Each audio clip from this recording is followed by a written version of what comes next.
So I had a great video recorded, and it looks like my computer ate it. So I get to re-record it. Awesome. And I forgot pretty much everything I said. Even more awesome. So this is my 5th video, how I knew I was trans, and I'm going to start it off from when I was a little kid because that's the first instance that I can remember.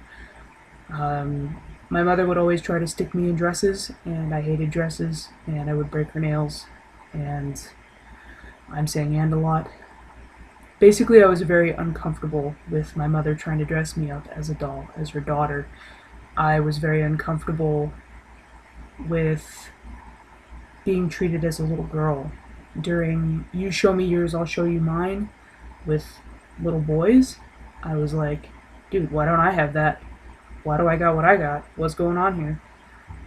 And as I grew up, playing with Tonka trucks and Hot Wheels and drowning my Barbies and decapitating them. Yes, I did that.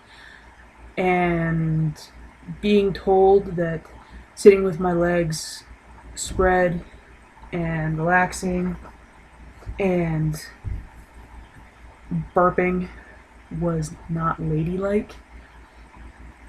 I just realized that things weren't right, that I wasn't meshing, that something was going on. In high school, I dressed like a butch lesbian. I'm not a lesbian, I'm bisexual, but that's how I dressed. That's how I was comfortable. I wore baggy clothing and I wore baggy clothes and sort of sagged my pants just a little bit to where they're riding, where guys' pants would ride. And I was constantly told that I looked like a boy with long hair. And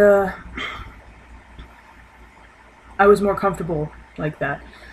As I got older, I started gaining weight. Over the course of about 6 years, I gained 160 pounds, approximately. Yeah, it's a lot of weight. I'm still working on losing it. Got another 40 to lose before I am at my first goal weight. And I will be the least I have weighed in a very long time. Since well before I was an adult. I'm 24 now, so. When I got to about 17, 18, I started dressing more feminine. I tried to fill the stereotype of, a nice girlfriend, a doting housewife, all that. Didn't work out for me. At all. Relationship at that time fell apart. I was a hell of a lot more masculine than my ex, and it was bad stuff. So advice to parents out there with your kids: if your kids don't feel comfortable wearing dresses, or if they don't feel comfortable wearing shorts and a t-shirt and they want to wear dresses, let them wear what they want to wear. It's not a big deal. Don't force them to wear something they're not comfortable with. They're probably going to end up, well, not traumatized, but they might end up not liking you as much as you might want. And trust me, you want your kids to like you. That doesn't mean you have to be their best friend rather than their parent. It just means don't torture your kids, please. Trust me, it's not fun being shoved into dresses when you would much rather wear a nice plain shirt and a bow tie or something. I don't know. If your kids want to go by a different name, they want a different nickname, why the hell not? Is it that big of a deal? I mean, my mother called me Tiger because I was obsessed with tigers. Still am. They're awesome. And she still called me Tiger, and that's completely cool with me. If your kid wants to be called a little boy instead of a little girl, or a little girl instead of a little boy, let them. At least to see if they like it. Let them try it on. The other suggestion that I would make is listen to them. If they're saying they're not comfortable, and they're saying that something's not quite right, whether they know how to articulate it or not, listen. I researched trans issues, FTMs, MTFs, all of that, for about 4 years before really allowing it to sink in. And I knew when I was a kid, I knew that I was a guy. I just sort of let my mother and society tell me otherwise. And now I'm finally letting the real me show through. And it's turning out okay, I think, and losing a lot of the extra weight that I've been carrying for a long time. I'm eating in a more healthy way, more or less. I have cheat days. It's okay. I'm exercising a lot more. I'm trying to get those awesome shoulders going so that I have more of the V shape that a lot of guys have. Unless, you're a really skinny dude, that's cool too. My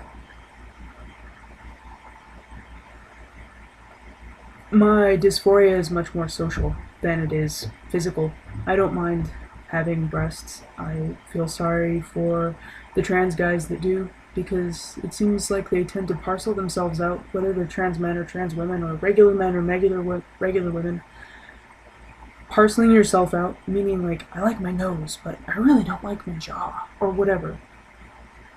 It's not really all that healthy, because you're breaking yourself into pieces. You have to look at yourself as a whole. Your body is the same body that you will have your entire life. You might change it. You might get some tattoos or piercings, or get a hysterectomy or a mastectomy, or I'm sorry, I don't know what the MTF surgeries are called. You can change your body, absolutely. I'm changing it through losing weight. That's fine. That's perfectly cool. But hating yourself is not healthy. And I'm glad that I myself have not had to deal with that as much. Yeah, I think my nose is a little weird. I think it's kind of short. But that's okay, My eyebrows are a little feminine. They're very expressive. But that's fine too. I have very pretty eyes.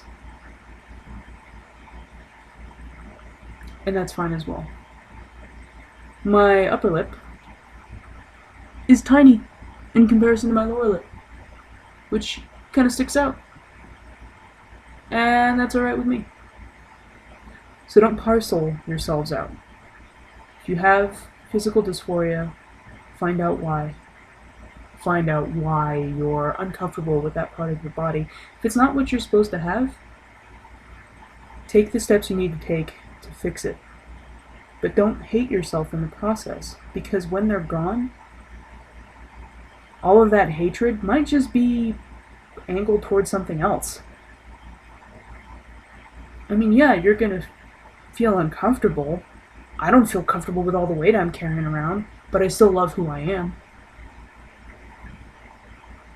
So, do what you gotta do. This is video number 5, how I knew that I'm a trans man. Thank you for staying tuned.